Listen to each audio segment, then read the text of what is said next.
All right, good evening, everybody. What's going on? All right, it's Roden, and we're here to do our Eve Station Trading episode 56 for our usual viewers. You may notice that we're not on our old we're not on our old Twitch channel anymore.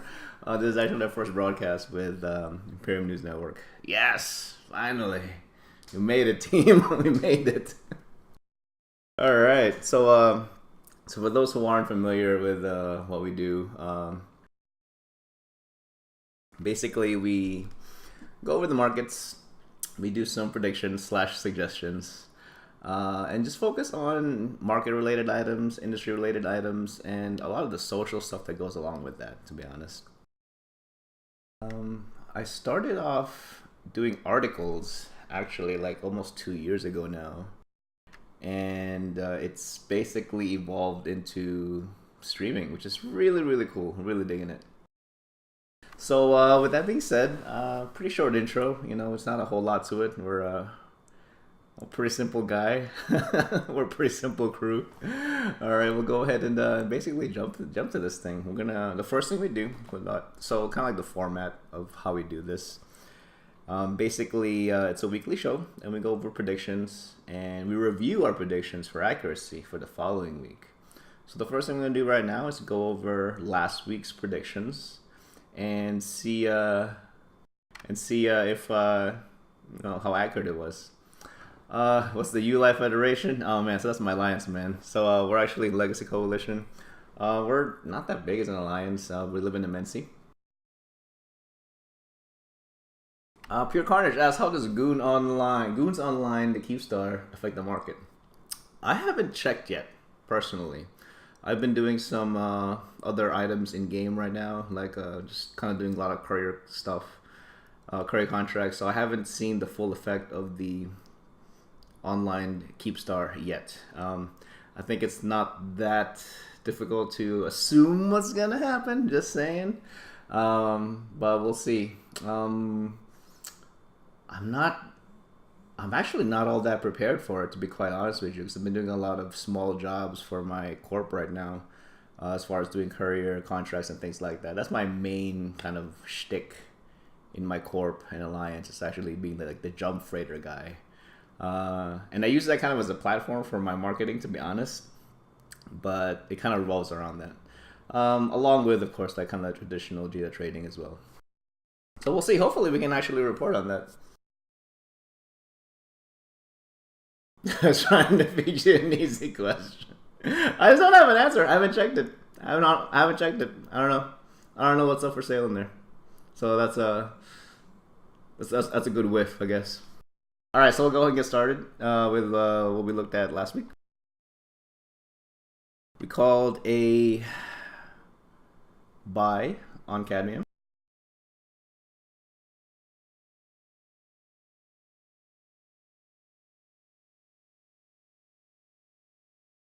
Oh, still a buy. All right.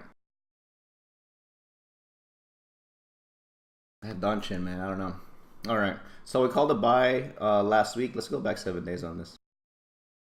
1, 2, 3, 4, 5, 6, 7. Let's see if it's actually flippable. 13 to 14. I don't know.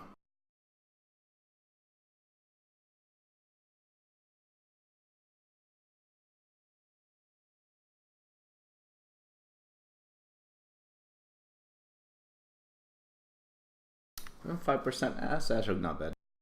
So it's still on the buy zone. Not sure, but dropping volume though. So that's interesting.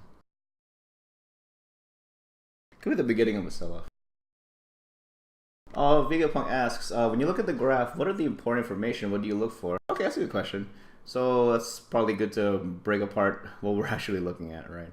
So we're looking at cadmium. Boom, cadmium. And we are looking at a 90-day view right now. Now it's a 90-day view. And there's a few elements in here. You got the median day price, which is the orange dot. All right, so that's actually the mean price for the day. You got the Dungeon. Oh, sorry, the moving average. You got the 5-day moving average, which is signified by the blue line. Okay. So that's the average for the last 5 days. And yeah, we'll have a 20-day moving average, which is the orange line. All right, so there's a relationship between those two moving averages. So for the purpose of this being called as a buy from last week, we call things as a buy when the 5-day moving average is under the 20-day moving average. So the shorter day averages are lower than the longer day averages, right? So the price is dropping, and it's basically been like that. Also, one item that we haven't looked at yet is a Donchian channel. Sorry. So Donchian channel is kind of like the grayish, bluish, kind of blotchy thing throughout the chart there. So that signifies the highest sell and lowest buy for the day as far as completed trades. And of course you have volume, which is signified by the vertical lines at the bottom. So for this, I think it's still a buy. It's probably going to continue to be a buy based on the appearance of the charts. Again, I'm not too keen on these moon materials, especially when you're looking at it at JITA specifically, because by the time it gets to JITA, I think the sentiment for the supply and demand for the moons are probably kind of late by the time you're looking at it from JITA. That's just me. I imagine a lot of the trades that are happening for moon materials are happening locally in NOSEC anyway, so we call this as a buy. It's still a buy. I think at best you can probably pull 13 to 17. You have to kind of really babysit this. See how far a 17K order is, though. Actually, not that. Actually, it's towards the middle of the page. Yeah, maybe not. The Donchian channel is a bit misleading when you look at that stuff. But basically, called it as a buy last week. I think it's still a buy. It actually still technically is a buy. What could be a good exit point for this? I think if you're comfortable sitting on this for 17K per unit, it may not get matched all in one go, but you may start to offload it at that point. Just bear in mind that that's the top end of the Donchian channel, so highly unlikely. However, with the median prices actually below the 5-day moving average, which is also below the 20-day moving average, this may have some more room to go down, but that's just a reasonable hypothesis at this point based on the appearance of the charts right now. All right.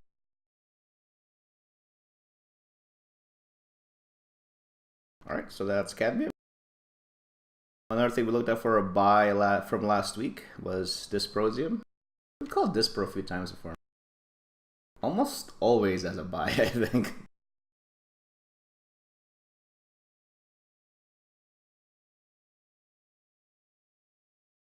Oh wow, that's actually a decent call. Alright, that's not bad actually. We'll see. So let's go back 7 days. 1, 2, 3, 4, 5, 6, 7. Okay, so if you would have gotten Dispro 7 days ago, you would have caught it at the 90-day low when it's looking to actually reverse. That's pretty good. I actually wasn't expecting that. I really wasn't expecting that. Let's see what it looks like right now. So back then, maybe 84. What's it at now? 88. Oh wow. Just for giggles. Say you actually captured some at 84, and you're to dump it back into buy. I don't know why you would do that, but 4%. That's not bad. Buy to buy. That's not bad. That's JITA though. I'm not sure. Actually, this is trade in the Citadels. Actually, yeah. There's some action in the I Choose You trade hub in the perimeter. Okay. 88. Oh, sorry, 4%. Buy at 84, and then dump it to buy again at 88. Wow. That's a pretty ballsy play. I mean, I'm not sure if you would have actually seen that. I don't think I would have. I don't think I would have had the ability to actually see that from last week. All right, let's take a look at it. So we call it as a buy. Bottom end 84. Let's say you captured it. What's it looking like now? 84 to 95.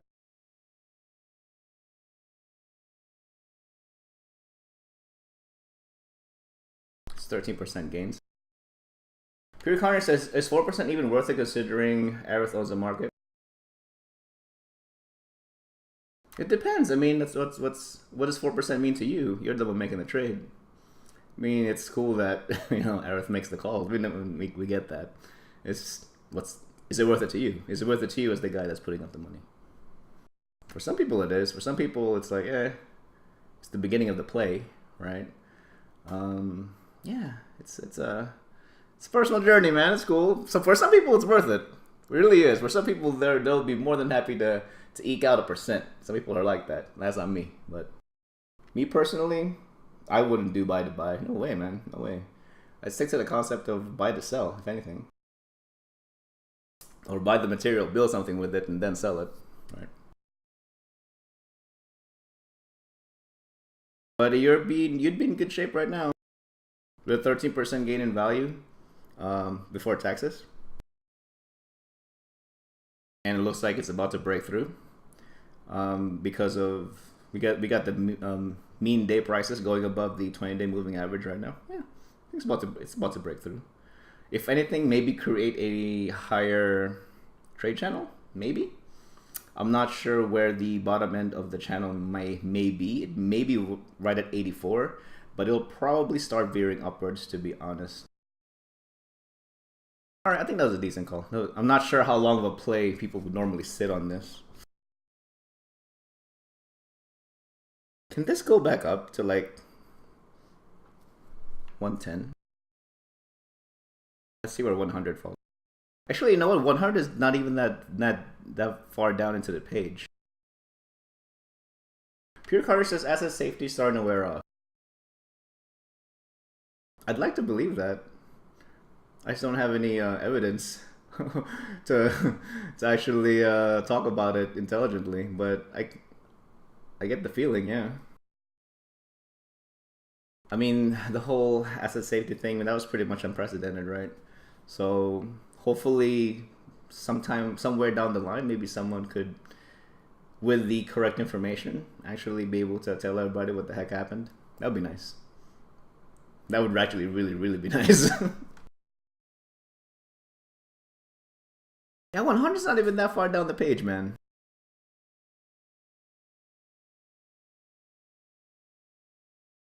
$100's probably possible. Probably within the next maybe 2 weeks. At this rate. I'm not sure how long I'll sustain that, but yeah.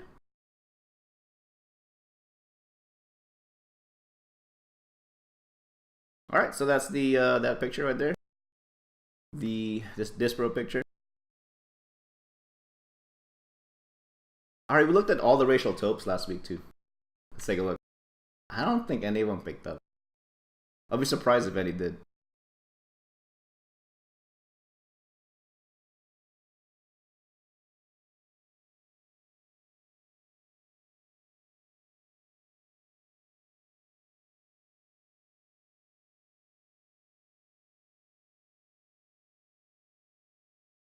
Helium starting to pick up in volume. Man, I'm definitely not a fan of when the Dodgen looks like that. I'm not really sure what it means, man. That's super off the wall. But a more reliable indicator will probably be the median, the relationship between the two moving averages and the median day price. Everything's basically trending upwards. This might break through. I'm not sure how far up it'll break through though. Hard to say. I wish I can actually show you the MR picture. The MR picture will probably be a little... Sorry, not MR. Is it MR? Yep, MR. Wish I had a MR picture. You know how many cows got moved recently? That's so true, though. That's so true. It's just seeing it from the... Is the Jita picture enough to actually depict that? or is it spread out enough where it's not, where the JITA picture isn't necessarily everything.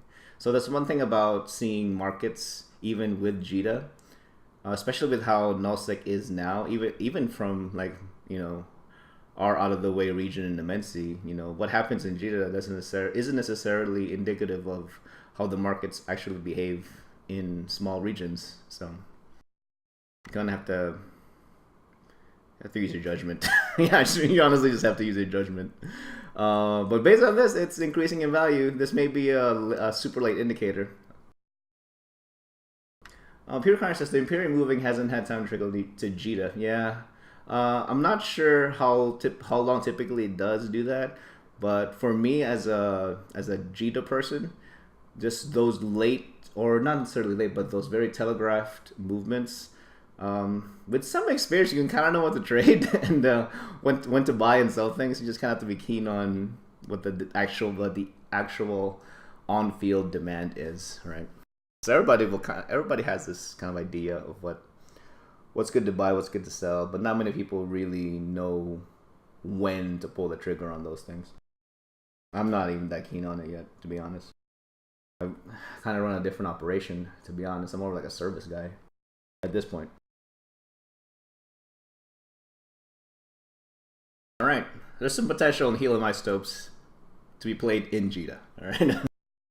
Meza says, I know guys jumping enough volume out of JITA in before moving ops, but I don't know how often they do this stuff.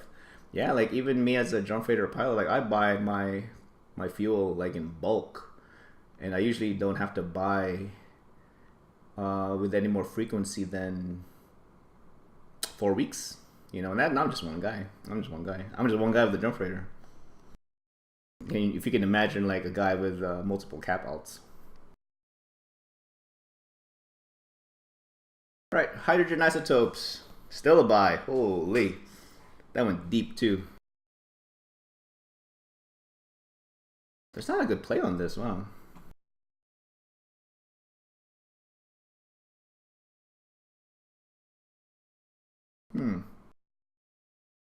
This is more than likely gonna go on a trading channel off the 90-day historical low.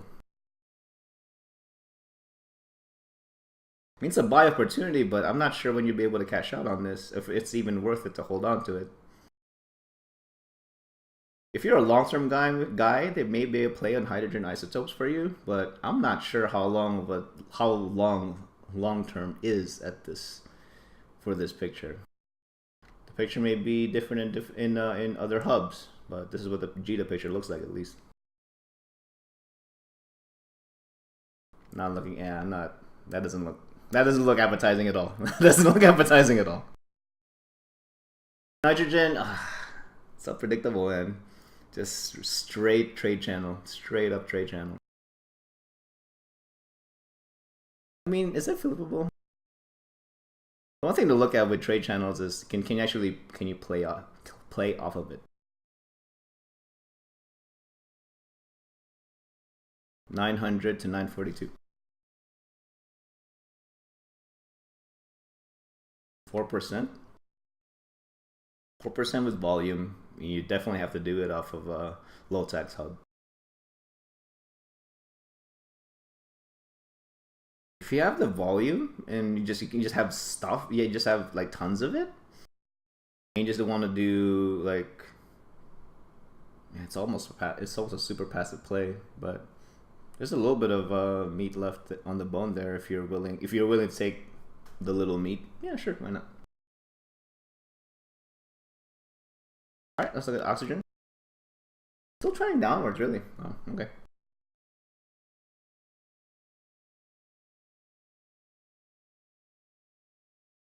That's actually kind of surprising. It looks flippable at least. That's nice. 888 to 958. 7%. That's a little better.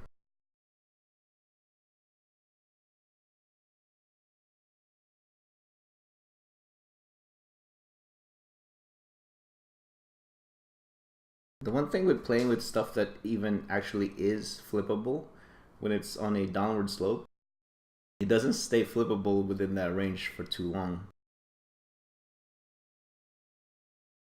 Unless the trade channel itself actually corrects. I don't think it will for this one. I don't think so. It's historically just going down. I mean, what fundamental difference is going to happen that's going to make this at least stabilize and just go sideways? Like, actually go sideways? I can't think of any right now. I honestly can't think of any. Alright. That was our buys from last week. Looking back at it now, I think the Dispro call for a buy is not bad. I'm just not sure when you'd actually be able to sell it. Once the where does the hard sell signal really manifest itself, and where's a reasonable crest for it? It's tough to tell based on the 90-day window. So you kind of have to kind of play it off, or maybe it's got to have. And what's one of those things where what does your trade style actually call for? Are you okay with shooting for X%, which most people do, or are you going for I'm gonna sell this at the crest, which like I would prefer to do myself because I'm a pretty lazy trader. I don't have I prefer to do just play off the swings, but I think depending on your actual general strategy, there's possible plays for Dispro. Assuming you've already captured it from last week, is it still, if you capture it now, I think you're still okay. It's just I don't think you have that much time to actually get it at the bottom end prices as far as the 90-day picture is concerned.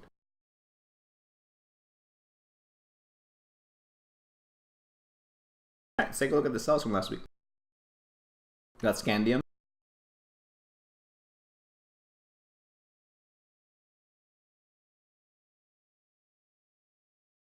And still a sell. It's still gonna go up. This seller's still gonna go up. All right, so sell from last week, 7 days. I'm not gonna have to count that one. It's still pointing upwards, basically. I'm curious to where this actually tapers off. It's hard to tell from this picture where it's gonna taper off.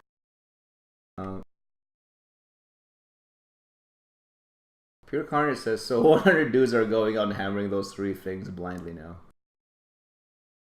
It's awesome.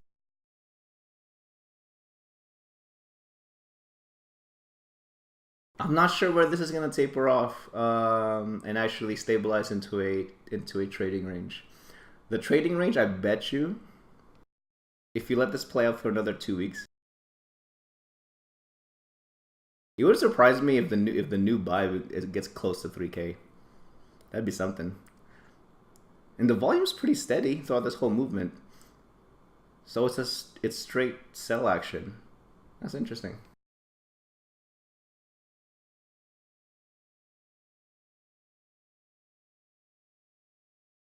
I'm probably going to have to look at what it actually builds into. See how far down the chain that actually starts. How far down the chain does it share the same price trends?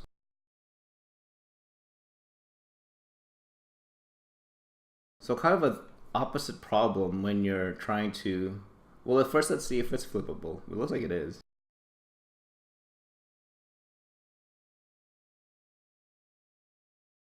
12%, it's not bad.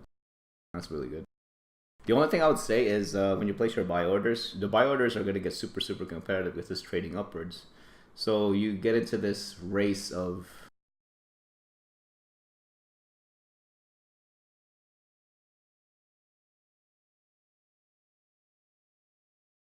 Oh, links. Oh no, the links. All right. So it's an interesting problem when you're trying to trade something when it's trending upwards. So now your buy orders are going to get super competitive. If you catch it, that's great.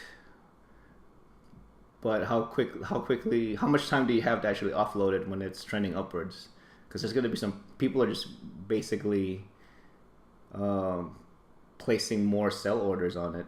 Oh, you linked the MER. Oh, sorry for your carnage. Let me see if I can get one. A copy. I saw one.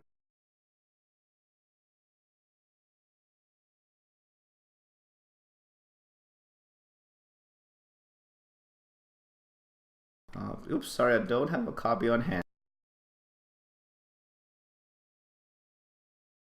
Sorry, dude. What about the MER? Were you gonna be referencing? Oh, you did. Sweet.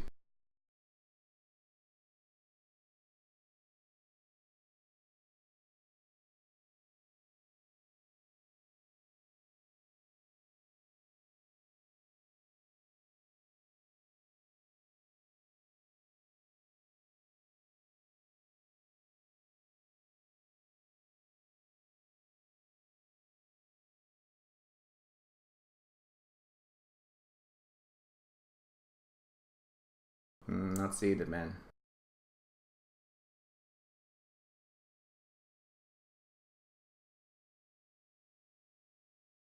Overall production is down.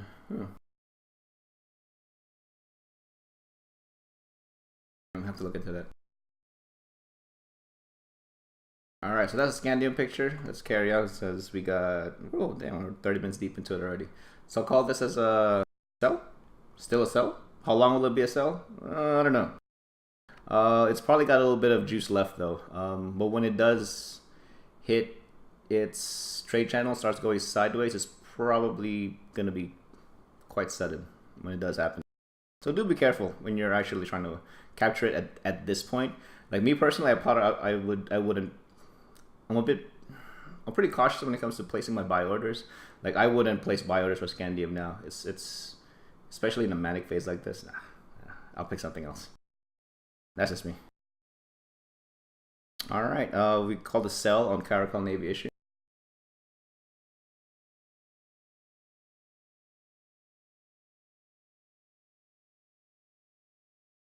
Still a sell. It's gonna continue to be a sell because Caldari for faction warfare, they're tier 1 right. They're like a hard tier 1 right now. That flipped. I was kind of surprised how quickly the flip ramped up, especially in the world of citadels and low sec. I was pretty surprised. So if we have the LP to trade for Caldari Navy issues and just dump it into cells, I'd do that. But these things are only selling like in the 20-ish range daily. I mean, for some people that's probably like, for me, I probably wouldn't bother unless it's specifically just to feed my faction warfare alt. Like, that's it, you know. But, you know, if you have the LP and you just want to burn it on something that's of high value right now, that's not bad. That's not bad.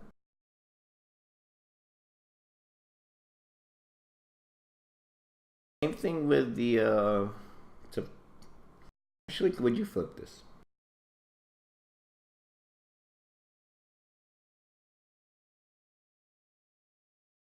I mean, it's a decent flip, but for a volume of more often than not sub 20 daily. I don't know. It's 13%, but I don't think you're gonna get that lucky with your buy orders. I don't think so. There's way more buy orders than sell orders. Way more. If your buy orders don't get matched, you're sitting on the money's tied up. It's not doing anything. I would probably play this if we just have the LP on hand.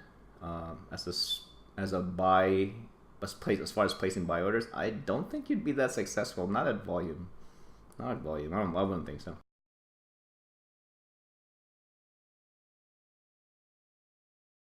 All right, and the last thing I want to go over from last week is a nightmare.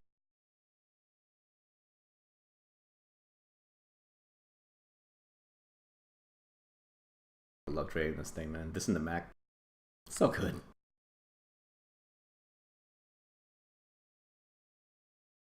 Wow.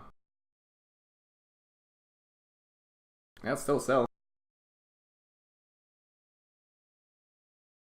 We actually talked about this pattern that we're seeing right now too, where it tries to correct, but the demand won't let it correct, and it just keeps going up again. That's good. Volume's pretty much the same, 25 to 30, somewhere around there. So that's not bad. Not it's probably not gonna correct too hard, since nightmares are awesome. This would be really tricky to place buy orders on, actually, because especially if it's going up. Because if it gets too competitive, your buy order is going to get buried. But if you want to push the envelope too hard, you're going to end up, your buy orders are going to be too high. And you're going to more than likely catch it when it's trying to make a small correction, which is not good. That's not good at all. That's not good at all. Because then you would have bought it at a price that you can't really sell it for. I mean, that's happened to me a couple times before. That's happened to me on not nightmares, but that's definitely happened to me on Macarials, for sure. So I'm quite familiar with the pattern, unfortunately. Some people, they really want to be competitive, like in the markets, but they don't know when to actually set barriers for themselves for their own good. It takes some practice to actually figure that out, and your risk tolerance has something to do with that too. All right, so those are all the calls. Not bad, not bad. Some are better calls than others. I'm kind of surprised by the isotopes progress after 1 week. I was really expecting some change on them, but the changes that did occur, I mean, they're topes, outside of the inherent racial materials, in JITA. It may not be the best picture to actually use. The JITA picture may not be the best to use. So, all right. So moving on.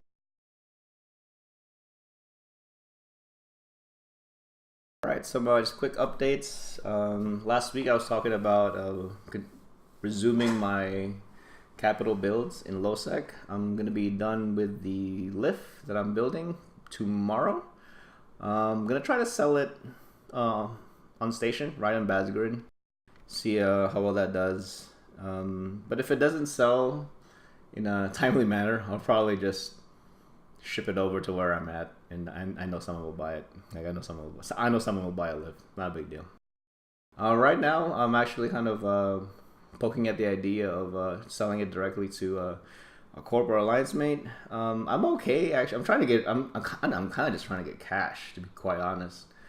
The trit and the pyrite that I use for these builds, I got them when I was still living in Providence, and I got them like dirt cheap, like a quarter of the buy price from JITA at the time. I got them in like big bulks. Hey Ipex, what's up, man? What's going on? Yeah, so I got them. I got big bulk buys on Pi and Trit, and even selling it at current mineral build cost, I'm still up like 5-7%, like net. So I'm not even tripping over it, man. So worst case scenario, I'll sell it to allies for straight up current build cost, and that's still a little bit of profit to me, so I'm okay with that. I think I got at least 2 more capital builds with the pile of Pi and Trit that I have, so I'm just gonna keep going until most of that stuff's liquidated, and then figure out from there where do I continue building capitals. I really like capital production because it's super easy. It's Tech 1 and it allocates a large chunk of your wallet where it's more of your money is working at a time. For smaller builds, I find that you have to be a little bit more careful, but with big capital builds, especially in a very kinetic period in EVE right now, I think you're okay to actually build them. It's just a matter of how quickly can you push them out, and what kind of supply competition are you facing like in your region, in your corp, in your alliance, or your coalition, or whatever the case may be. So something else to look into. A lot of people will get into this, I want to build this because it's profitable. Well, sure, but define profitable. You have to be very clear with how much of a reward am I really getting out of once I put in all this work. For some people, they don't want to do that. They'd rather just, I build stuff, and I sell stuff, but then they're not actually making money. It's like, why did you guys do that, man? That's crazy. Charity, I guess. That's cool. Oh, the Vietnamese I imported into Immensy, about half of them have already sold, and I sold them at 38% margin. Yay, Vietnamese! That was awesome. So, it was kind of fun. Like as soon as I posted the YouTube that I was importing Vietnamese, there were suddenly Vietnamese in Immensy. It's like, guys, come on now. But I one-isked about half of them in there, so that's good. I mean, 38% margin. Even if you compete that down to 25%, which is pretty reasonable, honestly. Someone's gonna think that, oh, I'm just gonna overcut this whole thing. Like, bro, no, no. Like with my VNIs that are in there, they got in there with no transport costs. So at least I got that going for me. I'm not sure how that. I mean, you really should factor that in. You really should factor in transport cost if you're actually importing. It's not just JITA cost, and I'm gonna be kind of close to JITA pricing when I'm in NOS. I mean, that's cool and all, but the math has to make sense. You have to be sustainable. If you're not sustainable, then you can't continue to be charitable. Morisseth asks, do you need spreadsheets to be able to engage in trading? I don't use spreadsheets. I don't even use tools. I don't. So man, yeah, I mean, for my production, I definitely use spreadsheets because I definitely need to see the material cost accurately. For trading, I don't use them. No, I don't have a trading spreadsheet.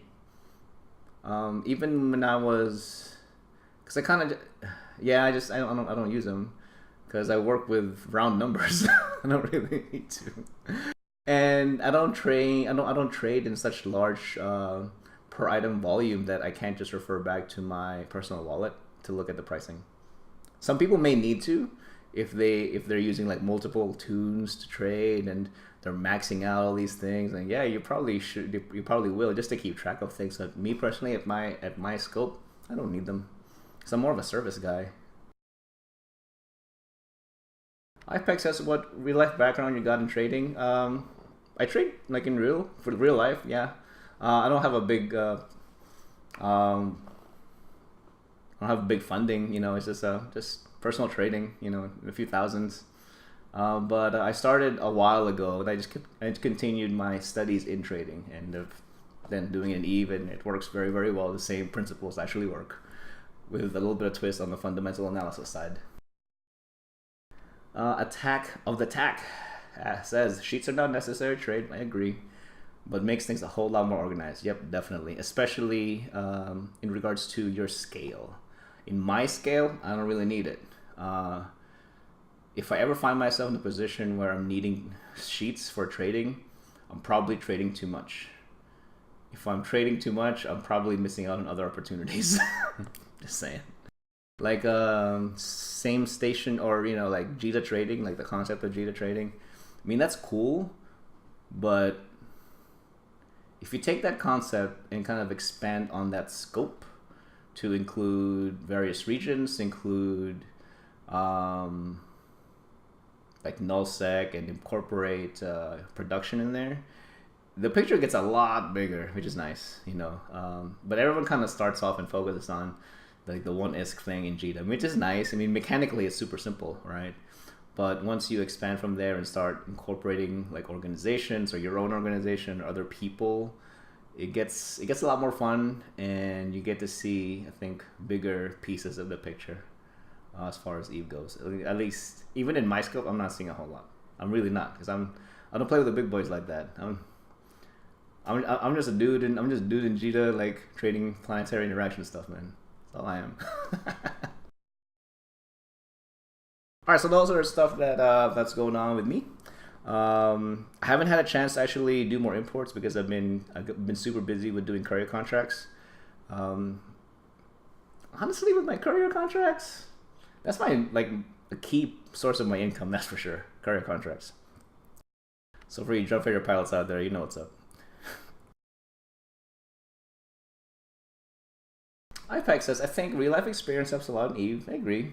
Just studied a semester of economics. Oh, awesome. Now I have more overview of possible opportunities. Good for you, man. Good for you. I would say no. I never before I got stuck in it was easily. Yeah, yeah, definitely, man. Like I've never studied economics formally, but I imagine, of course, there's a lot of similarities. But the Eve universe just, like doesn't. It's not obviously it's not the same as the real life, right?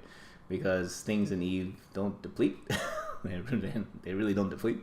Given enough time, they'll replenish themselves. They don't decay, right? Definitely, Caleb Ryan has definitely talked about this before. There's elements in there that I definitely agree with. I just don't know how you can realistically implement that in Eve and still keep it fun. Not sure how you could pull that off. But from a purely economic standpoint, I definitely agree with a lot of stuff that he says. All right, there is one thing I wanted to go over with you guys before we go over to this week's calls. I kind of had this idea because of in talks with corp members, alliance members, start leveraging those corp shares. Corp shares, bro. It's such an antique concept, corp shares. I think you have to hire people that do the decaying of your friends' assets. Yes. I just I wish we had decay. I wish there was decay. All these things that just sit in people's hangers. I get that. It's not fair if I go on vacation and my stuff's gone. But some decay would be nice. Just to have stuff be good forever doesn't. We have to somehow destroy it, right? All right, so there was discussions in my corp and alliance about some, it's getting more kinetic in our area, right? We're getting into more fights, things are happening, things are going out, all that stuff, right? And I just thought I kind of just thought I stumbled into pretty cool set of conversations during all this. So how truly important is industry to an organization that wants to establish itself? And I kind of can't believe we were still talking about that. As long as we've lived in Null for a good while now. I can't believe we're still talking about organizational industry. It boggled my mind, man. Absolutely boggled my mind.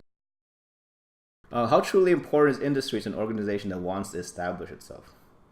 Depends on how your group works. A traditional model would require a functioning industry division to supply itself with combat ships. If you want to take a more traditional approach, always mind your industrial division. It can't be left uncared for and then suddenly becomes important during wartime. That's not fair for the industrialist and will place your organization in a material disadvantage. A workaround for this will be strictly an import-based model for acquiring weapons of war. Yep. So I just want to kind of unpack that a little bit. Oh, Peter Connor says, industry is why Goons is where Goons is. I tell people that all the time as well. And they just look at me like I'm crazy. So, yeah, man, I don't know what's up with that.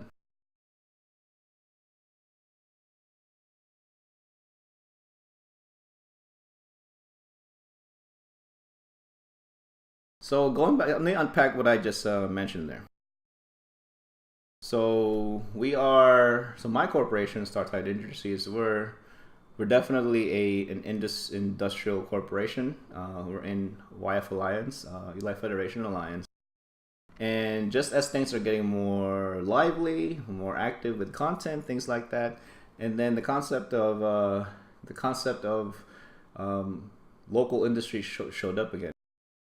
And I kind of just made I was getting kind of cheeky, not gonna lie. I made the comment of, well, if we're still trying to oh, we got a new follower, X Razon, thank you very much. So I was kind of getting a little cheeky and said hey guys, we've lived in Providence, we've been living in Immensity for at least 4 months now. If we're still talking about local production, local industry, just as things are about to pop off, it's probably too late. It's probably too late because it's gotten too busy already. So, got a new follower there. All there is. Awesome, thank you. So, and I definitely caught a lot of flack on that, which I don't mind. I get a lot of flack all the time, Blair. in in Alliance. I just thought that was kind of funny that all this time that there was an opportunity to actually build up the industry, support your miners, support your builders, support your market people. Now that we need stuff, now you want to tag on us. We can't help you anymore. There's no resource actually to build with. There's no short of importing. We can't do local production. We can't mine safely. We can't do all these things anymore because from a strategic standpoint, you kind of just let it be. So I got a lot of flack for that one, but that's just I thought it was quite honest, to be honest. In all fairness. So quick question to you guys. I mean, so obviously we've established that Goons obviously is an industrial powerhouse. Are there? I mean, that has to be a prerequisite, right? That has to be a prerequisite to be able to effectively compete at that level. You can't just be unless you're okay with importing, unless the majority of your members are self-sustaining, like people that can just buy all the things. I mean, I don't understand that. Why can't an alliance mine? I'm not a miner, so I'm not speaking as a miner, but it appears that it's too active to mine safely. Pure Carnage says, you get to import at 15%, which I do. Seems fair enough to me. I've actually said legacy is the best opportunity for a builder. Yes, it is. Like right now, and I kind of touched on this last week as well. Like me as an importer, I can outcompete a lot of the producers. In a long enough time scale, I can outpace them. And I feel bad that I can outpace them because in the days, if not weeks, that takes them to finish these builds, it takes me an afternoon to send it in. An afternoon. Send it in, slap a little bit of extra on top, extra percentage on top, and it sells,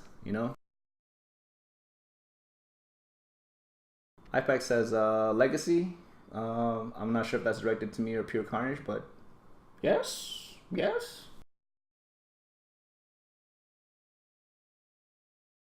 So we'll see, man. The only counter to this that I have personally have experienced when I was with the War Deck crew with War Machines, we were all individually well off as far as supplying ourselves with stuff. It wasn't really a problem because so we were basically an alliance where every single person had a bowhead. And we all had like a bowhead care package. All right, these are your nightmares. These are your bazzies. Let's go kill some things in a war deck fashion. But that's not feasible for a large group that wants to establish itself and kind of grow organically. We're kind of like groups like war deck people like that, like what I was. It's kind of like a set piece type of thing.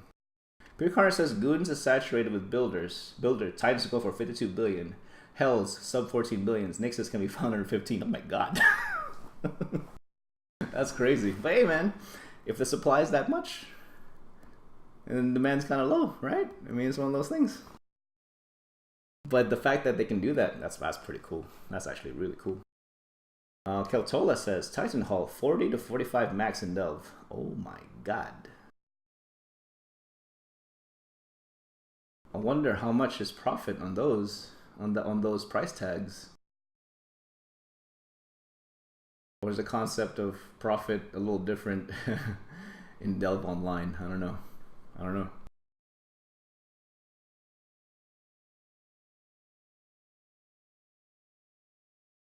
10 to 15? Whoa.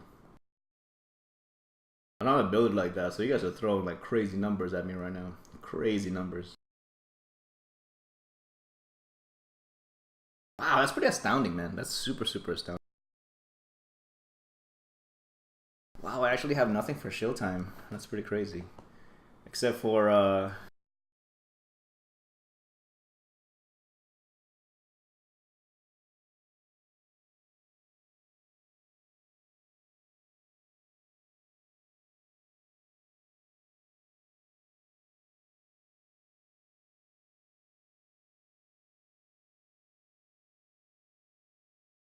my corpus recruiting, Startide Industries.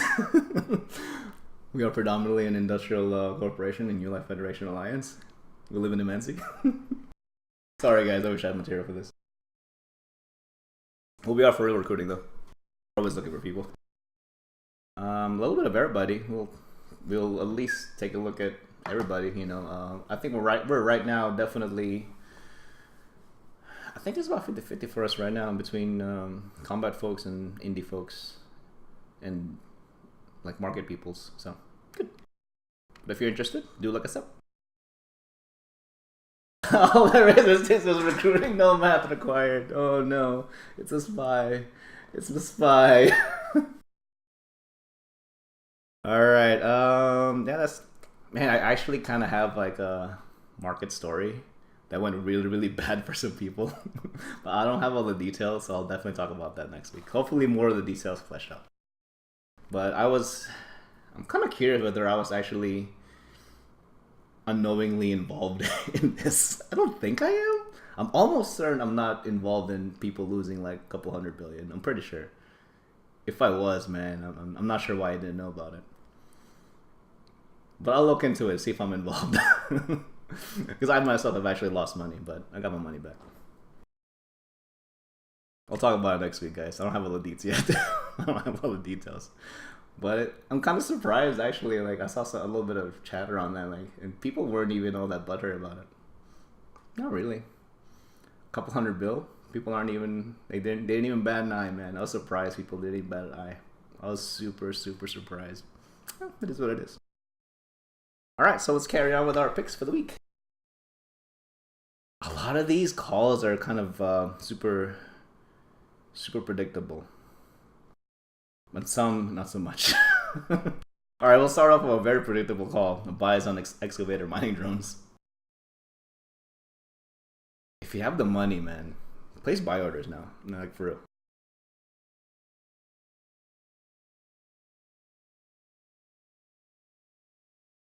So excavator mining drones right now are trending down.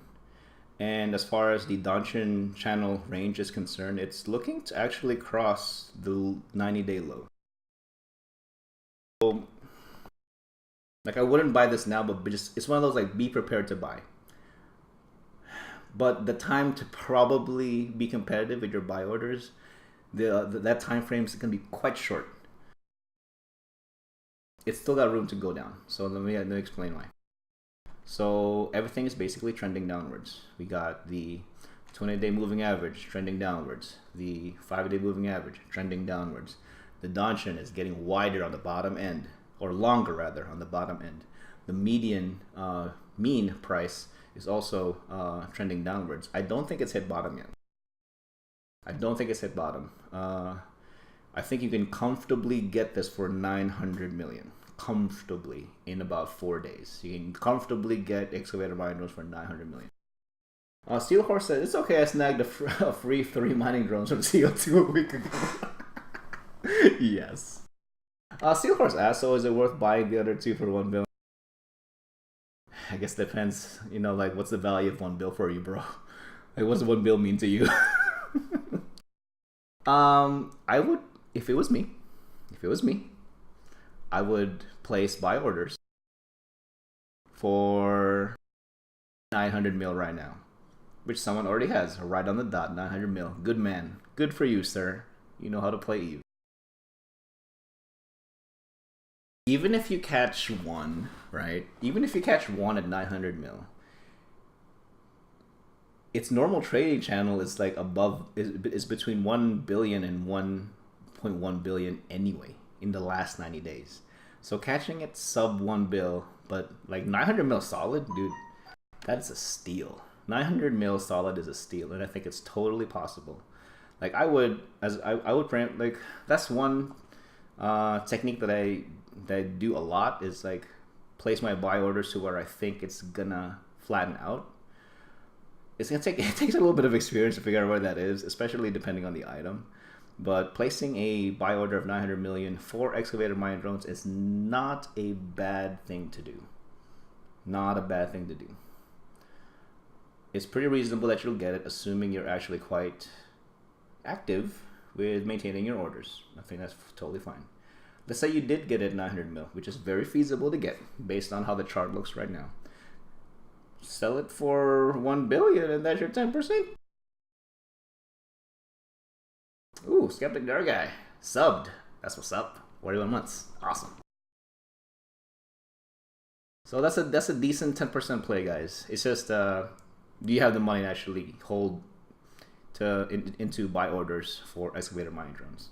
Excavator mining drones and a lot of the RMT related items like plexes and injectors, those are things I'm fairly comfortable keeping in there for like a month or two, because the price actions tend to move at that pace anyway, a 4-week pace typically.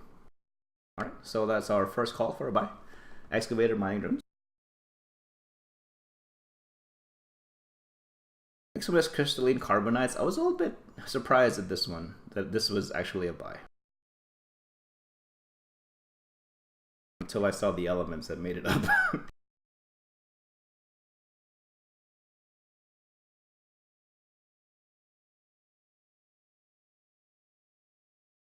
I'm not sure if that's bottom.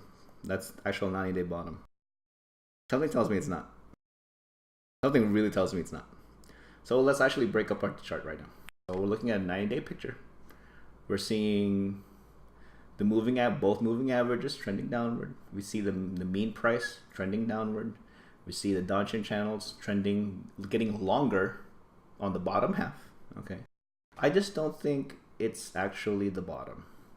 I think it's got more room to go down, and this is why. We see that, so this is not a median day price, it's actually the mean. CCP should really change the labeling. It's mean. So we see that the mean daily price is below. I'm not sure. I think you can see it. Yeah, you can actually see it. So you see the vertical line above the that goes through the mean day prices. So those are the actual trade ranges for. It's like how do I explain that? So that's like the OHLC mark, right?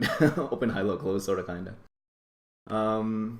It's with the mean price being at the bottom end of the downtrend channel as well. I think it's definitely trending downwards more. I think you can get the crystalline carbonides probably as low as 145.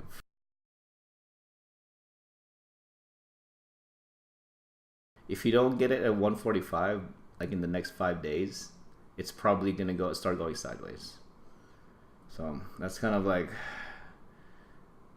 and I make all these statements seeing because of how I've seen the patterns work out before. The longer you kind of just see the charts, you'll certainly start seeing patterns. It's just not something you can pick up right away, because you actually have to see it and play out the whole process.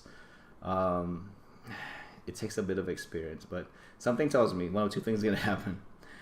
If it doesn't keep going, if it doesn't solidly cross below the 150 mark in the next 4 days, I think it's gonna go sideways and maintain a low range trading channel, probably like 150 to 160, probably. And all this downward pressure in the price is happening in relatively high volume too, so I think it's got room to go down. Would you flip this? I wouldn't flip this. No way. Not right now, at least. Not right now. I mean, if you have the courage to flip it right now, if you have like some other information that makes sense to the crystalline carbonite picture, by all means. Like me personally, I wouldn't. That's just me. But for giggles, let's see what's actually flippable. 7%. I'm not comfortable with that. I'm so not comfortable with that. That's just me though.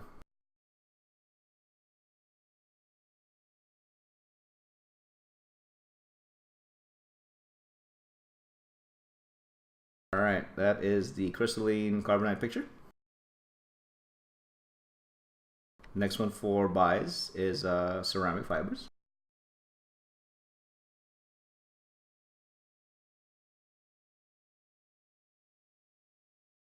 Like for real, buy this now. Like for real, buy this now. For real, buy this now. It's super flat. It's super flat. Like the only action that's happening on this, it's like it's really even too.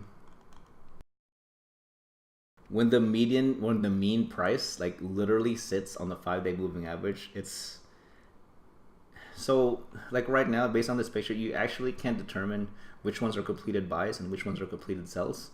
But I'm almost certain when the mean day price sits right on the 5-day, it's pretty close to even. The buys and sells are pretty close to even. So it's actually hit a point of equilibrium right now. When it does that, especially when it's displaying it as at the low end of the 90-day picture, dude, buy it. Buy it. It's got nowhere to go but up. Something fundamental has got to happen for it to go down right now. Because for whatever reason, all the fundamental points are making it find a balancing point right now. So I would say buy. This is an easy buy, super easy buy. Now, when can you cash out? I don't think it's a week-long cash out. I think it's a buy now and sit on it for a little bit. Probably like close to the 4 to 6 week mark, somewhere around there. Actually, no, I take that. That's a bit long. That's a bit long, especially with how things are going right now.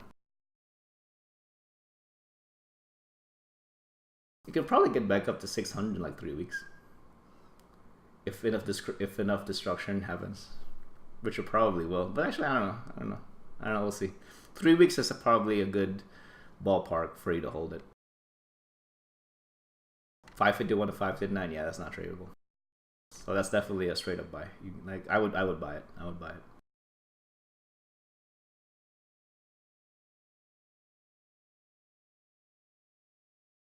All right, so those are all of our buys. Next one's gonna go our sells. I'm gonna go to check out the Caldari Navy medium shield extender. Easy call on this, especially with Caldari Tier 1. Easy call.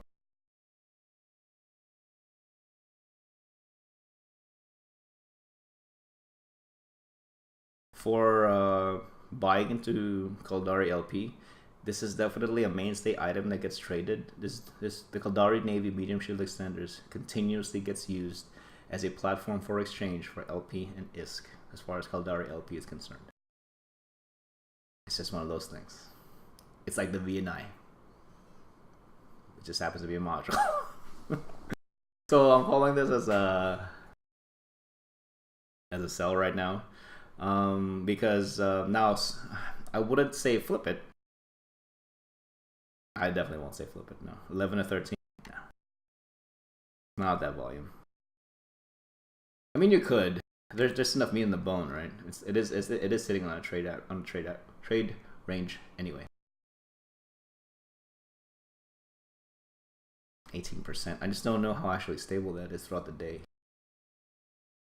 I mean, a fairly wide trade range like this, depending on how keen you are in actually updating your orders, you might get caught in a bad way on this. Because what usually ends up happening, so they hit tier 1 like sometime last week.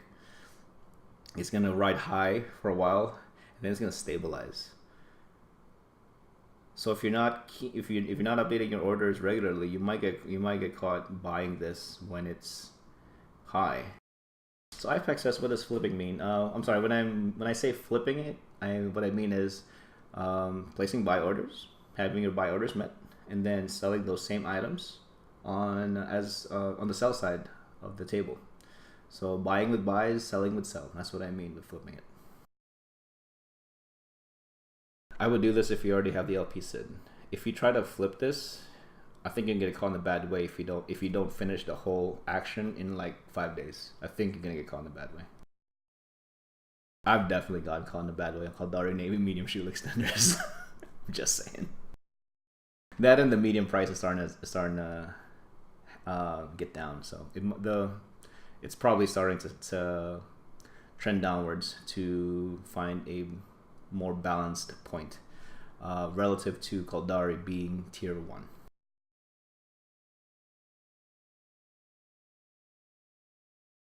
Alright, next one, Scorpion Navy issue. I was kind of surprised at this. Maybe you PvP types can enlighten me on this one. So IPEX says, so better get out of Caldari Navy MSCs now. If I had a stock of them, I would get out of it now, yeah. I would get out of them now and then buy into them again once the balancing point, the lower end of the balancing point gets established again. And then you're going to have to kind of play it based on how the tiers are working out and if there's an actual need for the item. I'm not sure if there's any doctrine items in there that use the Caldari Navy medium shield extenders. Probably not. This is probably like a low sec thing, which more than likely it is. You know, yeah. I'm not sure how much they're actually used. I mean, even Jita itself, they're traded in the low 200 range daily. So considering the price, you know, I remember these being so much more expensive. I mean, at 13 million to only sell like around the 200 range, that's kind of weird. All right, so we're looking at Scorpion Navy issues as a sell. Yeah, I should totally sell it. Should totally sell it if you have it. Sell it if you have it. But this is a much. Condor places aren't skill extractors 25% off out of the store right now. I saw the sale go up. I'm not sure if it's still happening.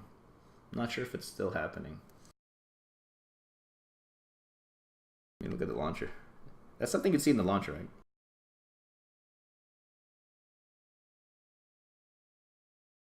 Yeah, it's happening through 15 July. 25% off. I'm tempted. I'm super tempted. Alright, so Scorpion Navy issue, if you already have the LP to exchange, do it, man. I definitely would not flip this now. Nope. You don't flip on its riding high. Nope. You just let it be. Whether it's either you have the stuff to sell now or you don't. It's one of those things, guys. Do be careful. Do not flip Scorpion Navy issues right now. Sell it if you got them, though. I don't think it's gonna go beyond. I can't imagine it being able to maintain that price range. I can't imagine. No way. I think the medium prices are already starting to correct.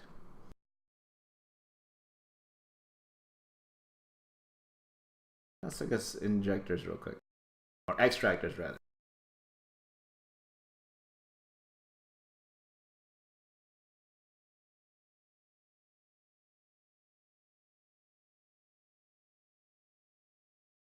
I'm just curious. Yeah. Boom, look at that. Dungeon channel dip. Look at that. It's like there's a sale or something. It's nuts. Oh, Noxukao. Can't even log in. Server taking a dump again. Boo. Jita's safe though, man. Jita's always safe. Yuri Loco says Capital Ansi shoe booster sold 5 for 530 mil 2 weeks ago. Now the borders is 700 mil. Wow. The Nubian says, okay, so I'm here now. How do I make billions of whiskeys? Bro. Bro. I'm sure it's that easy, man. I really wish it was. It takes time. It takes time to make billions. Unless you already have billions, then it won't.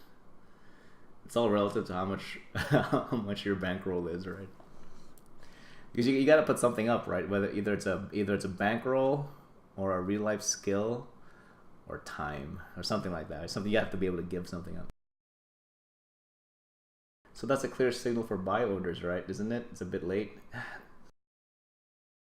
Personally, I wouldn't play skill extractors as skill extractors. I would play them as a integral part of my skill farming setup. That's what I would use it as, you know. In your skill farm setup, you know, where do skill extractor sales fit into that model? But to just buy and sell skill extractors, the opportunities to actually do it is, the window is not that big, honestly. It historically isn't. These things tend to sit in tight ranges until like a sale happens. The even says bought 6 improved accelerators for 40 mil each, sold them for 170 and 200 immediately after. Very nice. Very nice. That's good. I wish I had a skill farm. That'd be awesome.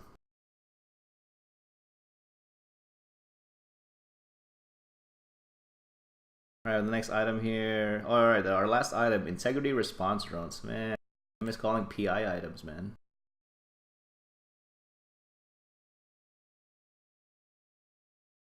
The Nubian says, always do that on day one of accelerator events. That's a good idea. So it just loses value from that point onward, right? Calling this a buy. I really think that the integrity response drones can sustain a trading range that's maybe, I think it can comfortably crack 275. I really think it can crack 275. I'm not sure how long it can, but I'm sure it can. I'm confident that the median prices in the next 5 to 7 days will be sitting above 2.75. Nubian says, "Yep, on day one I peddle in Jita. That I import them to Delve and sell there. Well, that's pretty good.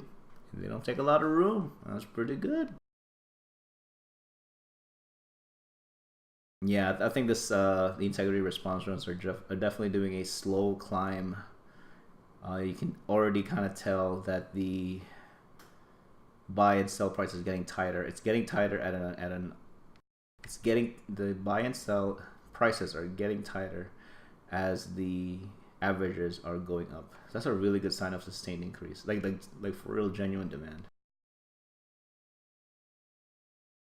The other advanced PI materials are not as stable. They're very cyclic. So to actually have spotted this, I'm quite happy. I'm very confident that integrity response zones are going to sit slightly above 2.75 in the next 5 days or so. I still don't know how long it can sustain it. All right. So those are all our calls, guys. Excellent. Just a quick recap. More or less happy with last week's calls. The calls that we have right now, some of them are pretty common calls, some more like very reactionary calls based on what's going on, like the factional warfare stuff. Well, Wi-Fi says, so are these drones flippable? You gotta, if you can babysit them throughout the day, yeah. But you legit gonna have to babysit them throughout the day though, because if not, you might get caught in a bad way where your buy orders of today is gonna be it's gonna push you in a place where your buy orders of today are basically the sell order price of tomorrow. So it's one of those things, you know. Or how's that? I'm pretty sure I said that wrong. But don't get caught in a position where your buy orders you compete too much on your buy orders that you basically missed the trend altogether, and it's actually starting to correct itself already. Like I'm only super competitive on buy orders when it's a good time to actually buy them.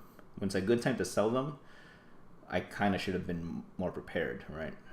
At least that's kind of how I've been developing as a trader. Like my time frame is getting longer and longer. Kitsune, hey, what's up, buddy? There you been, bro? In Spain, EU time zone. That's what's up. That's what's going on, bro. Like the last 3 months, I was totally moving, but I'm back. It's okay.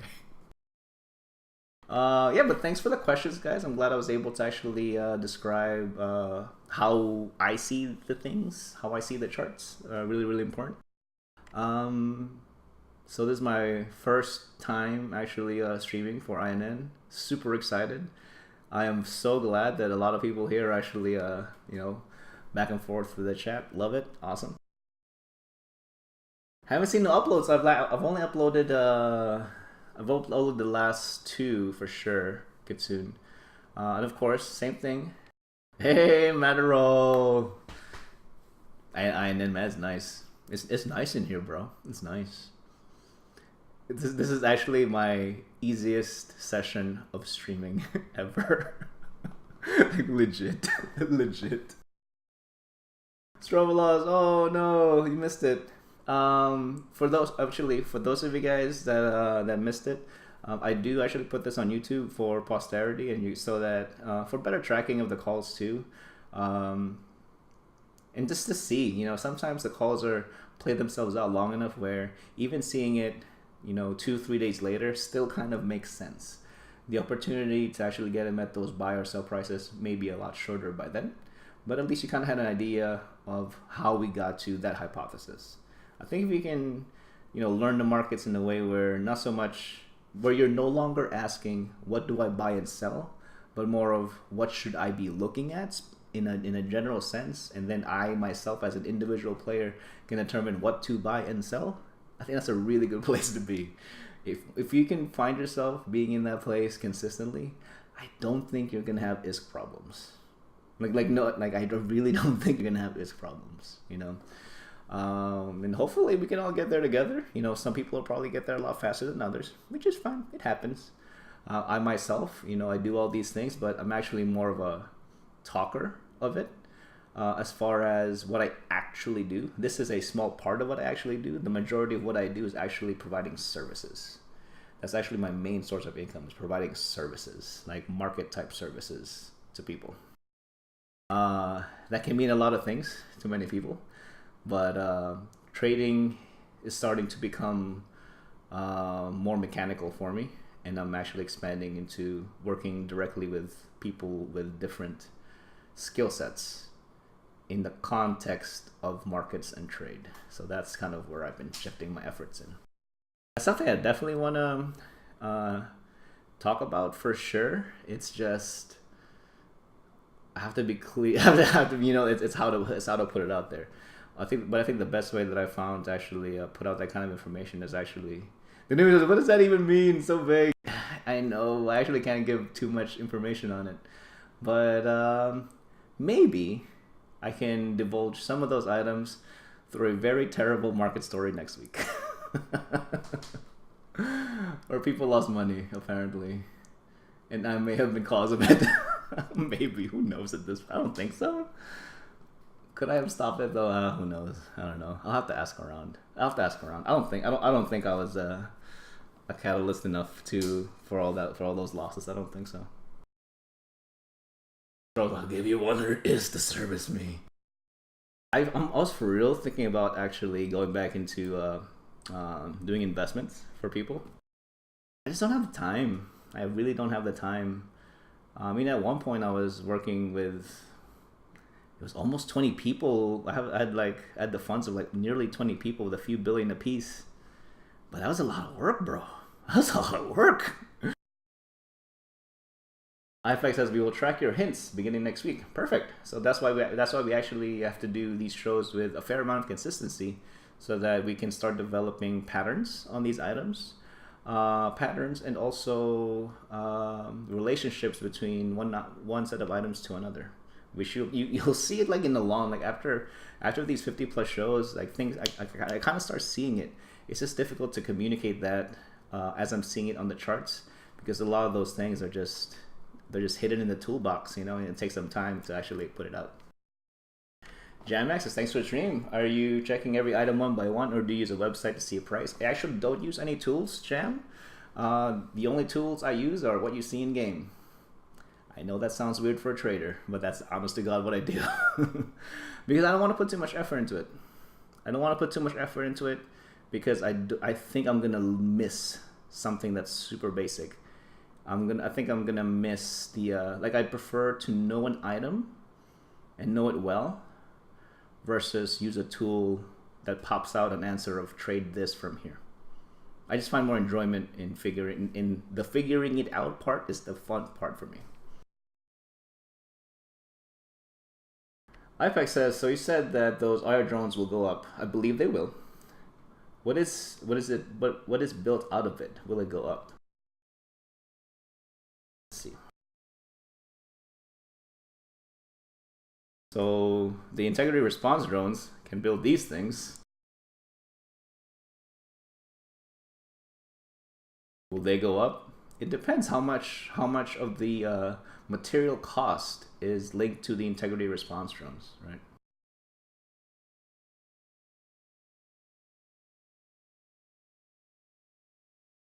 Oh, scroll down. Let me link my YouTube channel then. I will have this up for posterity in the next 2 days, guys.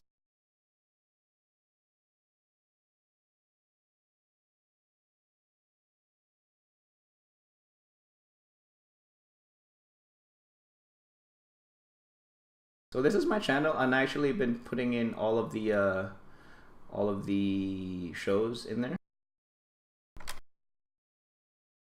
So you can actually see the methods that we use, how consistent we are. I think we're fairly consistent, definitely like above the 75% range, I would say.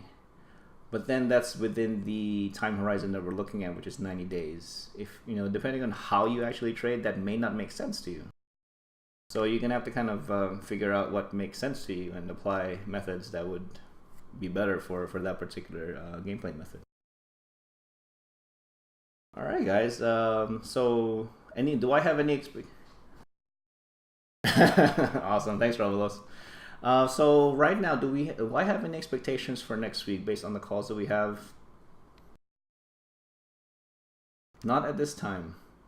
What I do want to look at next week, though, is because we did this last week. I'm sorry I wasn't with you guys yet, but last week what I actually did, I thought it was super helpful. I didn't have a chance to do it this week. I was doing price checks between the fitted doctrine contracts in legacy staging areas and seeing what the cost would have been, or the net profit for importing practices for those doctrine pieces. It was a lot.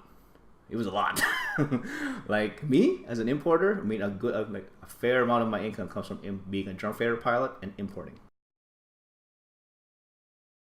I can make a lot. I could do a lot of damage with like 2 bill. Even with just 2 bill, I can do a lot of damage. One guy with a drum fader can do a lot of damage. Struggles asks, what is the threat of war to the market? Dude, when you say war, all I hear is we're gonna forcibly open markets for everyone. That's all I hear, bro. That's all I hear.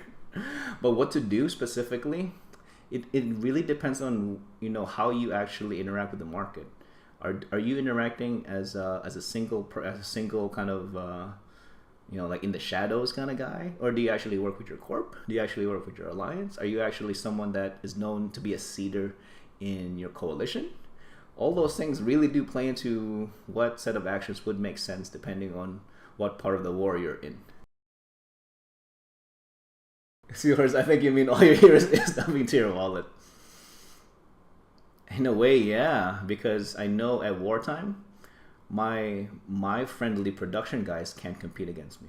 No way. Because they can't mine. They can't do their builds. It takes too long now. Now they gotta import. And who's the importer? You gotta talk to me. You gotta talk to Road and make a courier contract. That's a bad place to be. I'm sorry, that sucks. That's a bad place to be, right? It's totally underrated. Like, haulers are super underrated. JF pilots are super underrated in some circles, unfortunately. So I definitely want to explore that topic more, because I think it's a part of industry and trade that people don't really see, because they think it's an ancillary.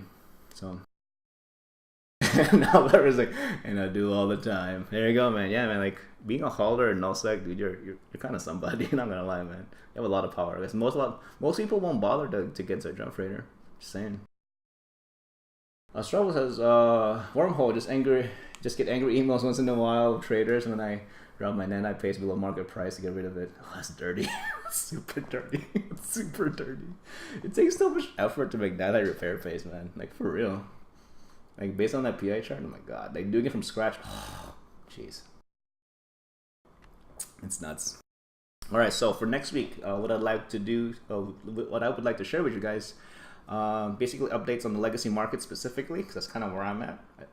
I don't mind doing that. Like, of course, I would only talk about the public stuff, right? But I think it's a good exercise to see the differences actively in null markets versus high stack markets. I think a lot of people have misconceptions on that. They have really big misconceptions on that. IPEX asks, how much has the jump timer change affected you? Nothing. By the time my first sino dies and I move on to the next one, I'm doing it without fatigue anymore.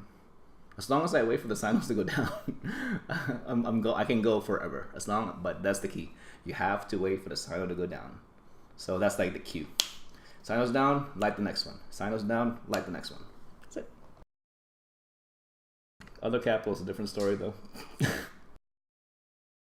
All right, so we'll look into doctrine prices, price differences, the availability, or not the potential profitability of importing. Now we'll have to figure in transport costs, but transport costs kind of matters, is valued differently for various organizations. Pure Carnage says, how many jump freights do you run? One right now. I'm working on the second one. I meant the 30 seconds that you aren't safe to dock in case of danger. It's definitely not 30 seconds. I'll tell you that right now, it's not 30 seconds. It's not 30 seconds. Because I'm able to dock well under that. Well under that. Thanks, 1973 says, good Iskin hauling. I charge 200 million for a courier job.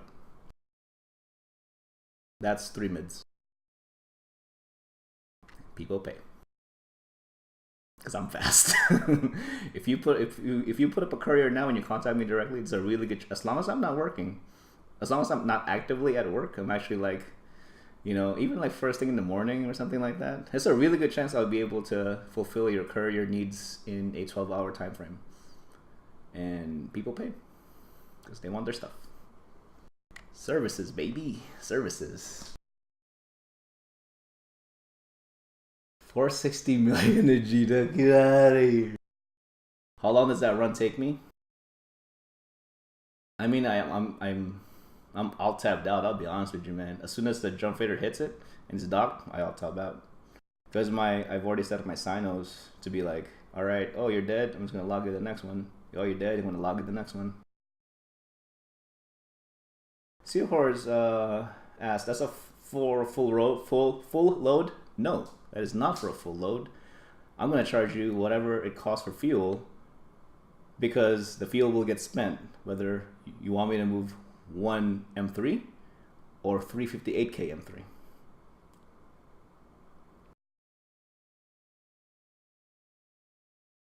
Am I struggle with this? Am I independent hauler? No, I am not. I'm not sure how you can actually pull off independent hauling in nullsec, because I guess if you're within the ACL, that would probably work. But no, actually, I haul predominantly for my corporation, Starside Industries. My alliance, not so much, because they think I charge too much until they use other people and they don't get their goods. Dude, Pure Carnage, I love PushX. PushX, anything outside of null, I definitely use PushX. Cannot recommend them enough. You have PushX hauling to Delve. Oh my god. Is it more because they can haul to you? Do they charge more?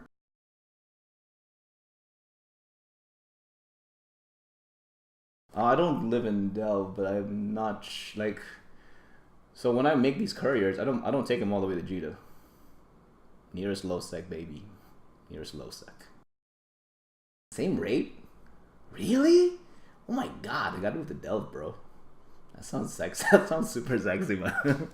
Same rate for PushX to service all the way through Delve. Wow, that's nuts. That's super nuts. That's crazy. Oh man, time. All right. Going to Jita as a death wish. Yep, that's why I don't do it. And they've asked me before too. It was like, hey, can you like take this stuff to G? Like, no, crazy. No, I'm not taking my jump freighter to dang Jita. Crazy. No, maybe the freighter, but not the jump freighter. Emily is like, recruit you to Delve once the war is over. Yes, yes, please. I'm just kidding. I don't know. I love my corp, man. They're a really good crew. They're a really good crew. We'll see what happens, with wars like this, man. Dude, some groups will die, some groups will be born or reborn. Who knows? Who really knows at this point? It's a bit of anything can happen, and I'm hoping it doesn't disappoint. because we really need a good war right now. We really, really need a good war right now. So some will die and some will thrive. Yeah, absolutely, bro. Absolutely, man. So we'll see. Some people get rich in the process. Yup. Yup. I know. Sorry, dude. No links. All right, but that's really all I got, guys. Super excited for next week. Definitely want to look at the availability and potential profitability of importing. That's my shtick. Importing's my shtick. You know. Outside of that, so we're gonna focus on doctrines. So I mean, the doctrines that we're gonna be looking at for comparison, they're the ones that everybody knows. They're the ones that everybody knows how to fly already, for the most part, competently. They're the same ones we've been seeing for the last X number of months, so no surprises there. So we're not actually looking at OPSEC stuff. What we're looking at is the profitability of the service of importing. And what should you be considering if you want to do that? Because I'll tell you what, man, if a lot more people did it, then it could be cheaper for everybody. You know what I mean? Because right now there's a lot of demand for it. But if there's a excess of supply, then there isn't going to be so much demand. It's okay. Since I hate the one isking of importing, bro. When I import I don't incur fuel costs. People pay for my fuel already. Why am I gonna charge myself fuel? Just saying. that's the reality of it. Because oftentimes I can't just have the Joe Fader waiting to be full. That wouldn't be a proper business model for the person that already has a courier ready to go, right? Hey, BT Gaming, what's up, buddy? All right, but that's all I got, guys. Great first day streaming. Dig it. I dig it, man. All right. So next week we got a couple of things to look over, and hopefully some more shield stuff. That'd be great. We didn't have anything to shield this time, which is pretty unfortunate. Really, pretty unfortunate. And maybe a terrible market story next week after I get some more details. Because I think it would be it would actually be probably pretty educational, to be honest. And if anything, I could probably just talk about my experiences with bad market stories. That's bro. Oh man, cleared that wallet. Oh god, terrible market stories is great. Yeah. All right. Thanks, Ridiculous. All right. Awesome. Well, thank you very much, guys. I'll see you next week. But if you guys have any questions that you actually want to discuss on the show, feel free to email me on Rodin or my actual market person, Robro.